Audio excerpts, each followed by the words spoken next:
विश्व नवनिर्माण की अनूठी ईश्वरीय योजना।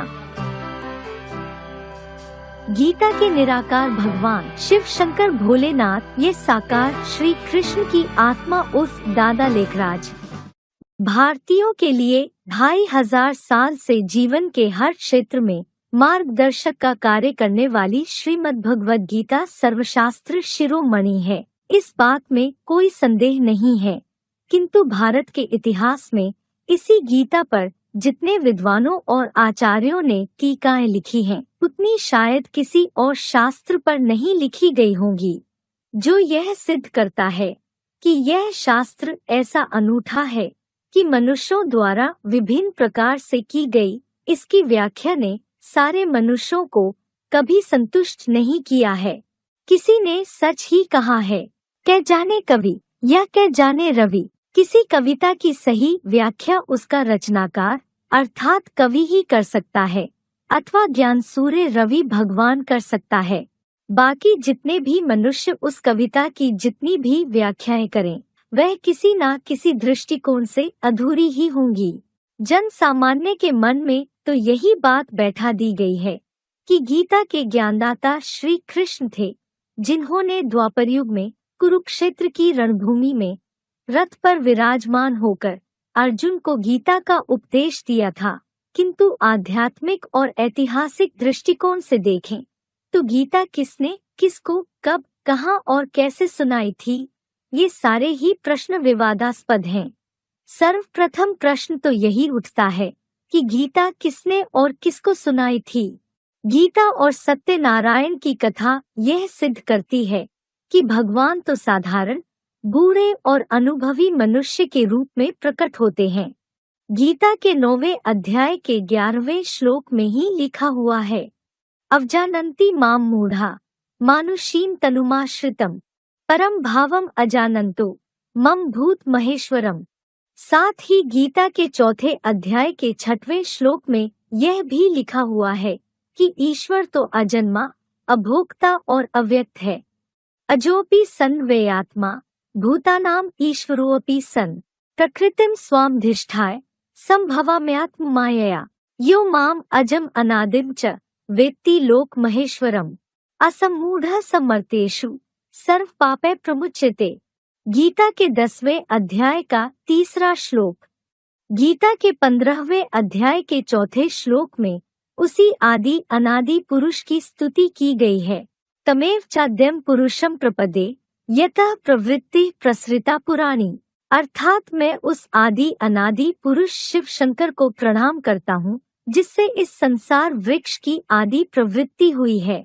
गीता का वह आदि पुरुष स्वयं बता रहा है, अहम आदिर्हि देवानाम महर्षीणाम च सर्वशः। गीता के 10वें अध्याय का 2रा श्लोक, अर्थात मैं ही देवों और महर्षियों सबका आदि देव महादेव हूँ।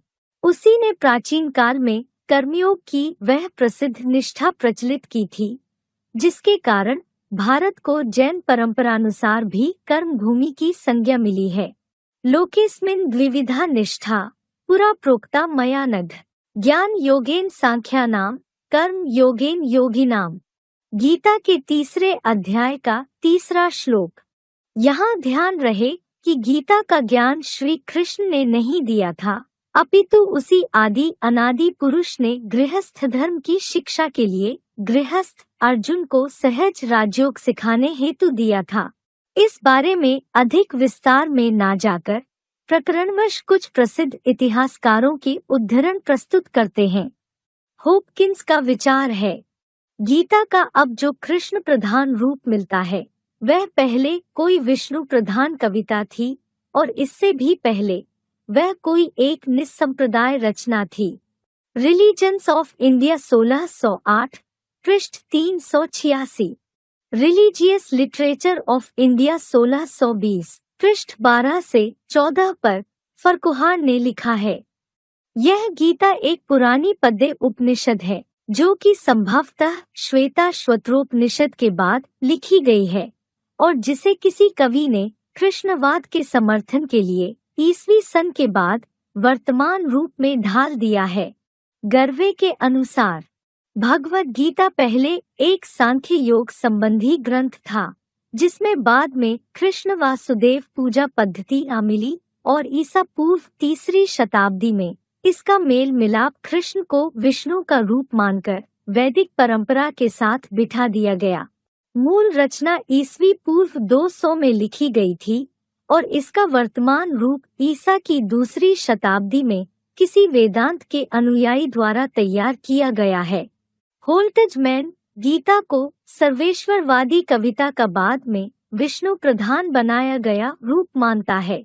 कीट का भी विश्वास है कि मूलतः गीता श्वेताश्वतर के ढंग की उपनिषद थी, परंतु बाद में उसे कृष्ण पूजा के अनुकूल ढाल दिया गया। राधा कृष्णन गीता की भूमिका पृष्ठ 17 से उद्धृत। साकारी स्टेज धारी कृष्ण का तो माँ के गर्भ से जन्म हुआ था। उन्होंने जीवन के सभी सुखों का भोग किया, गुरु संदीपनी से शिक्षा प्राप्त की। उन्हें अधिकतर बाल्यावस्था में ही दिखाया गया है, इसलिए सारा संसार उन्हें अपने पिता के रूप में स्वीकार नहीं कर सकता। दूसरी बात, पौराणिक कथाओं में प्रसिद्ध है कि द्वापर युग में गीता श्री कृष्ण ने केवल अर्जुन को एक रथ पर विराजमान होकर सुनाई, किंतु यह भी प्रसिद्ध है कि महर्षि व्यास ने महाभारत शास्त्र की रचना की, जो कि जन जन तक संस्कृत में पहुंची। ऐतिहासिक दृष्टि से ये तथ्य विवादास्पद हैं। वास्तव में गीता है तो सर्व शास्त्र शिरोमणि, किंतु वह द्वापरयुग में नहीं, अपितु 5000 वर्ष के चतुर्युगी मनुष्य सृष्टि रूपी चक्र में कलयुग के अंत और सतयुग की आदि अर्थात पुरुषोत्तम संगम युग में सुनाई गई थी, जिसकी अभी पुनरावृत्ति हो रही है। यदि गीता द्वापर युग में ही सुनाई गई थी, तो फिर पापी कलयुग कैसे आ गया? भगवान के अवतरण के पश्चात तो सतयुग आना चाहिए था, न कि महापापी कलयुग, और गीता सुनाई जाती है संगम युग में, जबकि सृष्टि पर सारे धर्मावलंबी और अपने अपने अंतिम जन्मों में उन धर्मों के धर्म पिता भी विद्यमान होते हैं। तभी तो गीता के 18वें अध्याय के 66वें श्लोक में कहा है,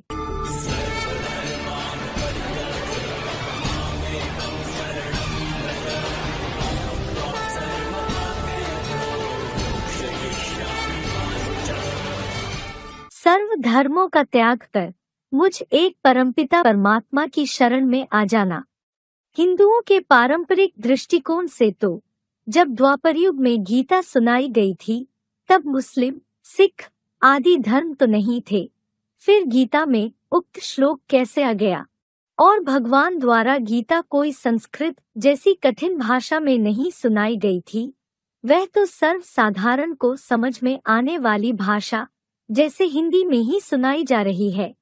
ऐतिहासिक दृष्टि से भी देखें तो संस्कृत कभी जनसाधारण की भाषा नहीं रही है। फिर सर्वसाधारण मानुषी तन में आए हुए भगवान भला ऐसी क्लिष्ट भाषा का प्रयोग कैसे कर सकते हैं?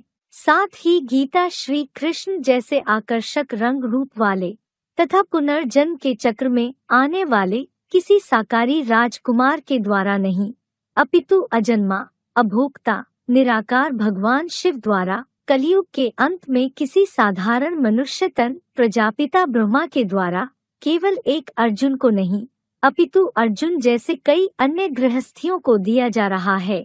गीता में लिखा है, हे अर्जुन, तू अपने जन्मों को नहीं जानता, मैं तुझे तेरे अनेक जन्मों की कहानी सुनाता हूँ। बहूनी में व्यतीतानि जन्मानि तव चार्जुन, ताने हम वेद सर्वाणि न त्वम वेद परंतप। गीता के 4थे अध्याय का 5वां श्लोक। किंतु जो कृष्ण स्वयं जन्म और मरण के चक्र में आने वाले हैं, वे अन्य मनुष्यात्माओं को सच्ची मुक्ति और जीवन मुक्ति का वर्षा कैसे दे सकते हैं और उनके जन्मों की कहानी कैसे सुना सकते हैं? इससे सिद्ध होता है कि अनेक जन्मों की कहानी साकारी श्री कृष्ण द्वारा नहीं, अपितु अजन्मा परमपिता परमात्मा शिव द्वारा सुनाई जाती है, जो कि गीता या अमर कथा के रूप में प्रसिद्ध है।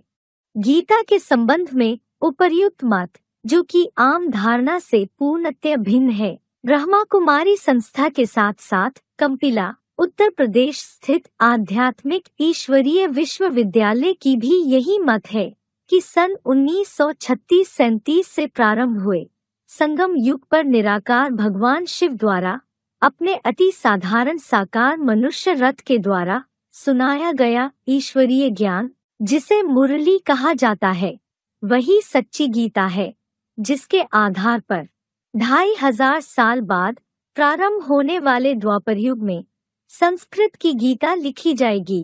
हालांकि ब्रह्मा कुमारी संस्था यह तो मानती है कि निराकार शिव ही गीता के भगवान हैं, किंतु वे दादा लेखराज ब्रह्मा उर्फ कृष्ण की आत्मा को ही संसार भर में भगवान के साकार माध्यम के रूप में प्रचार और प्रसार कर रही है, जबकि यह सर्वविदित है कि दादा लेखराज का तो स्वर्गीय स्थापना के पहले ही सन 1969 में ही देहावसान हो चुका है। फिर भला वे सारे विश्व के पिता अर्थात प्रजापिता ब्रह्मा कैसे कहला सकते हैं? कार्यवाहक ब्रह्मा दादा लेखराज के मुख के द्वारा सुनाई गई ज्ञान मूल्यों में निराकार परमपिता प्लस परमात्मा शिव ने गीता एवं गीता ज्ञानदाता के संबंध में निम्नलिखित महावाक्य उच्चारे हैं। यह है नई दुनिया के लिए नया ज्ञान देने वाला एक ही बाप है। कृष्ण यह ज्ञान नहीं देता। कृष्ण को पतित पावन नहीं कहा जाता। पतित पावन तो एक ही परमपिता प्लस परमात्मा है जो पुनर्जन्म रहित है, और गीता में नाम डाल दिया है कृष्ण का, जो पूरे 84 जन्म लेते हैं। मुरली तारीख 28 अक्टूबर 1987 पृष्ठ 2 आदि। अब गीता को जन्म किसने दिया है, यह है टॉपिक। गीता जयंती कहते हैं तो जरूर जन्म भी हुआ ना। उनको जब कहते हैं श्रीमद् भगवत गीता जयंती तो जरूर उनको जन्म देने वाला भी चाहिए ना। सब कहते हैं श्री कृष्ण भगवानुवाच, तो फिर श्री कृष्ण पहले आता, गीता पीछे हो जाती। अब गीता का रचयिता जरूर चाहिए। अगर श्री कृष्ण को कहते तो पहले श्री कृष्ण, गीता पीछे आनी चाहिए। परंतु श्री कृष्ण तो छोटा बच्चा था। वह बच्चा बुद्धि कृष्ण उर्फ ब्रह्मा तो अपने साक्षात्कारों के गुह्यार्थ को ही नहीं समझ सका। वह गीता सुना ना सके। यह सिद्ध करना होगा कि सच्ची गीता माता को जन्म देने वाला कौन, यह है गुह्य बात। भारत में कुछ रोला है सो इसी बात पर है। कृष्ण उर्फ ब्रह्मा तो जन्म लेता है माता के गर्भ से। वह तो सतयुग का प्रिंस है। मुरली तारीख 24 नवंबर 1988 पृष्ठ 1 आदि। श्री कृष्ण को वृक्षपति नहीं कहेंगे। वह तो सृष्टि वृक्ष का पहला पत्ता है। परमपिता प्लस परमात्मा ही प्रजापिता द्वारा मनुष्य सृष्टि का बीज रूप क्रिएटर है। कृष्ण उर्फ ब्रह्मा को क्रिएटर नहीं कहेंगे। वह तो सिर्फ दैवी गुण वाला मनुष्य है। मुरली तारीख 22 फरवरी 1988 पृष्ठ 1 मध्य। कृष्ण तो सबका बीज रूप फादर नहीं है। मुरली तारीख 30 सितंबर 1998 पृष्ठ 2 आदि। कृष्ण उर्फ ब्रह्मा को सभी आत्माओं का बीज रूप बाप नहीं कहेंगे। आत्माओं का बाप परमपिता परमात्मा प्रजापिता द्वारा कहते हैं कि मामेकम याद करो। मुरली तारीख 13 सितंबर 1988 पृष्ठ 3 अंत। ब्रह्मा कुमारी संस्था द्वारा प्रकाशित त्रिमूर्ति शिव के चित्र में दादा लेखराज को ब्रह्मा के रूप में चित्रित किया गया है, किंतु सन 1969 में दादा लेखराज के निधन के पश्चात कौन सी मनुष्यात्माएं शंकर तथा विष्णु की भूमिका अदा करेंगी, इसकी उन्हें जानकारी नहीं है। इसलिए शंकर तथा विष्णु के स्थान पर वही त्रिमूर्ति ब्रह्मा के भक्ति मार्गीय चित्र दिखाए गए हैं। माउंट आबू से चलाई गई मूल्यों और अव्यक्त वाणियों के आधार पर आध्यात्मिक विद्यालय का मानना है कि सन 1969 के बाद से निराकार परमपिता प्लस परमात्मा शिव एक और साकार मनुष्य रथ शिव शंकर भोलेनाथ के द्वारा सभी मनुष्यात्माओं को गीता का सच्चा ज्ञान दे रहे हैं तथा सहज राजयोग सिखा रहे हैं, जिससे हर अर्जुन रूपी आत्मा मनुष्य से नंबरवार पुरुषार्थ अनुसार देवता बन सके। इस बात के प्रमाण दादा लेखराज के द्वारा सुनाई गई अनेक शाह ज्ञान मूल्यों में ही मौजूद हैं, जिन्हें ब्रह्मा कुमारी संस्था के सरपरस्त अपनी गद्दी खो जाने के डर से स्वीकार करने को तैयार नहीं हैं। ब्रह्मा कुमारी संस्था तथा आध्यात्मिक विद्यालय का मानना है कि दादा लेखराज की आत्मा ही आने वाले सतयुग में श्री कृष्ण के रूप में जन्म लेगी, किंतु ब्रह्मा कुमारी संस्था द्वारा दादा लेखराज को गीता ज्ञानदाता शिव के साकार माध्यम के रूप में प्रचार प्रसार किया जाना स्वयं उनके मुख द्वारा सुनाई गई ज्ञान मूल्यों को नकारने का कार्य है। दादा लेखराज तो केवल सन 1951 से 69 तक भगवान शिव के टेम्पररी मनुष्य रथ बने, जिस दौरान उन्होंने ब्रह्मा कुमार कुमारियों को एक माँ का प्यार दिया और उनके द्वारा गीता में उच्चारे गए भगवान शिव के महावाक्य ब्रह्मा कुमार कुमारियों के बीच प्रसिद्ध हुए। किंतु सन 1951 से पहले तथा सन 1969 में उनके निधन के पश्चात इस बृहत ईश्वरीय कार्य का बीड़ा उनके पूर्व जन्म की भागीदार वाली आत्मा ने उठाया है, जो कि वर्तमान समय निराकार शिव के मुकर्रर साकार माध्यम अर्थात महादेव शिव शंकर की भूमिका अदा कर रही है और भविष्य स्वर्णिम संगम युग में सत्यनारायण के रूप में और अगले 1250 वर्ष बाद प्रारंभ होने वाले त्रेता युग में श्री राम की भूमिका अदा करेगी। भगवान शिव ने दादा लेखराज के द्वारा गीता का ज्ञान अर्थात मूल्य सुनाई जरूर थी, किंतु उसमें छिपे गूढ़ रहस्यों का उद्घाटन अपने वर्तमान मुकर्रर रथ के द्वारा वर्तमान समय कर रहे हैं।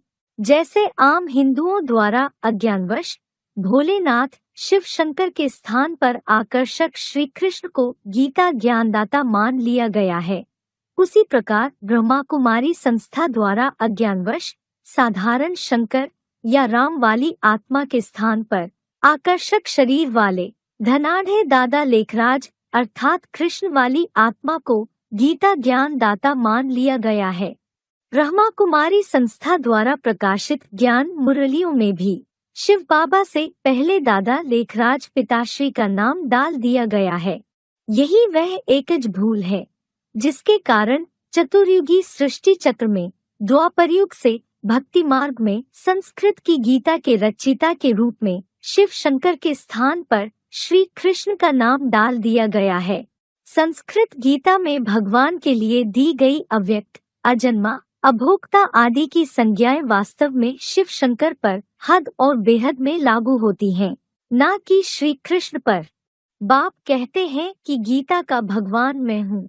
गीता माता रची शिव बाबा ने, जन्म लिया कृष्ण उर्फ ब्रह्मा ने, उनके साथ राधे और सब आ जाते हैं।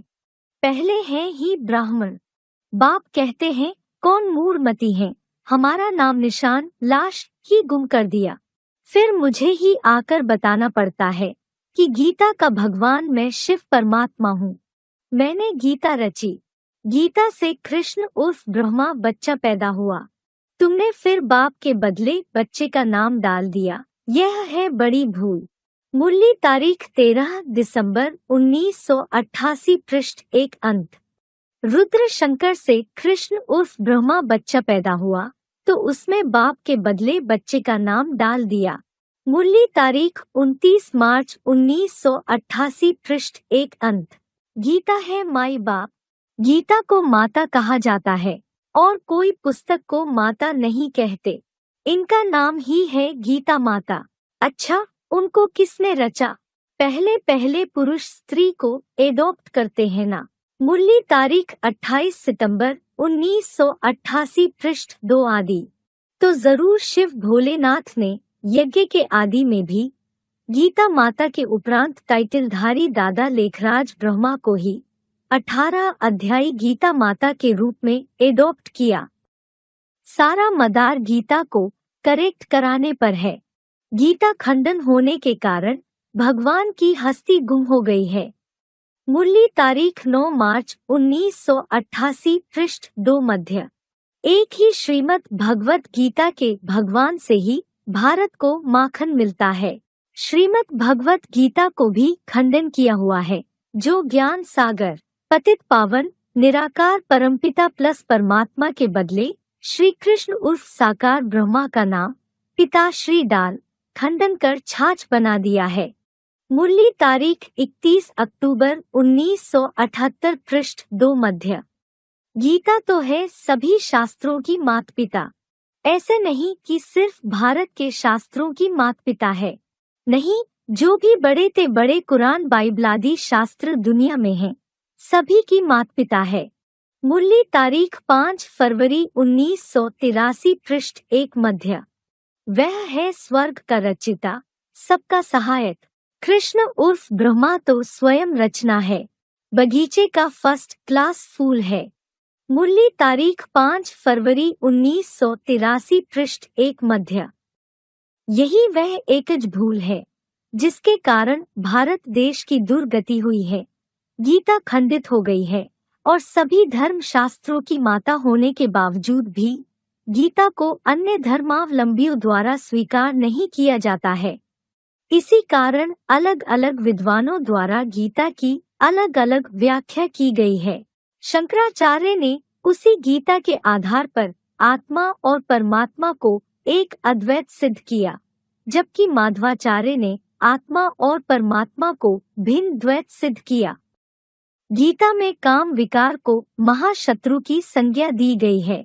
दुनिया वाले इस बात को इसलिए स्वीकार नहीं करते क्योंकि गीता के तथा कथित झूठे रचयिता श्री कृष्ण उर्फ ब्रह्मा की 8 पत्नियां और 16,108 कॉपियां शास्त्रों में प्रसिद्ध हैं। यदि गीता ज्ञान दाता के रूप में महादेव शिव शंकर का नाम आया होता तो संसार काम महाशत्रु वाली बात को सहज स्वीकार कर लेता, क्योंकि शंकर तो एक पत्नीव्रता या कामदेव को भस्म करने वाले के रूप में प्रसिद्ध हैं। शास्त्रों का ही उदाहरण लें तो सत्यनारायण की कथा में साधारण बूढ़े मानव के रूप में आए भगवान को पहचाना नहीं जाता। भारत में गीता की मान्यता माता के रूप में भी है, किंतु भगवान शिव द्वारा वर्तमान समय दिए जा रहे ईश्वरीय ज्ञान में इस बात का भी स्पष्टीकरण दिया गया है कि गीता केवल ज्ञान का प्रतीक पुस्तक ही नहीं, अपितु एक चैतन्य मनुष्यात्मा का भी प्रतीक है, जो कि वर्तमान संगम युग में ईश्वरीय परिवार की पालना करने के लिए प्रजापिता के साथ भारत माता और जगदम्बा की भूमिका भी अदा कर रही है।